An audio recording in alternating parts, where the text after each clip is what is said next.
भारतीय संविधान में अधिकृत तरीके से बदलाव न करते हुए घरगुती पद्धति से बदलाव कर संविधान के तरतूदी का गैर इस्तेमाल करने वाले उच्च शिक्षण विभाग के अधिकारियों पर कड़ी कार्रवाई की महाराष्ट्र प्राध्यापक महासंघ ने मांग की है। इस संदर्भ में एक पत्र परिषद ली गई। पत्र परिषद में विस्तारपूर्वक क्या जानकारी दी गई, आइए सुनते हैं। या संघटनेच्या वतीनं आज आपल्या समोर या ठिकाणी किंवा लोकांच्या समोर नागरिकांच्या समोर आलेलो आहे। महाराष्ट्रातलं जे हायर एज्युकेशन जे आहे ते हायर एज्युकेशन कॉन्स्टिट्यूशनली चालते का हा प्रश्न जो आहे हा प्रश्न नुटा संघटनेच्या वतीनं विचारण्यात आलेला आहे। नुटाचं ऑब्झर्वेशन असं आहे की UGC ही जी संघटना जी आहे केंद्राची ही संपूर्ण देशातील हायर एज्युकेशन चालवायला पाहिजे, तिच्या डायरेक्शनच्या अनुसार प्रत्येक राज्यातलं हायर एज्युकेशन चालायला पाहिजे।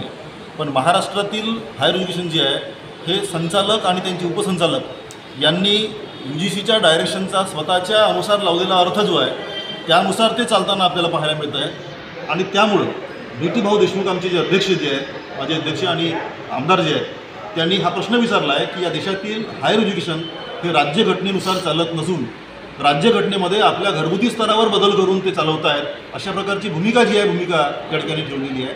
फक्त दोन उदाहरण तुम्हाला देतो या ठिकाणी की आपण पाहतोय की हायर एज्युकेशन जो आहे हा हायर एज्युकेशन जर चालत असताना UGC जे म्हणतंय त्यानुसार बदल न करता मोठ्या प्रमाणात ढवळाढवळ जी आहे डायरेक्शनमध्ये केली आहे।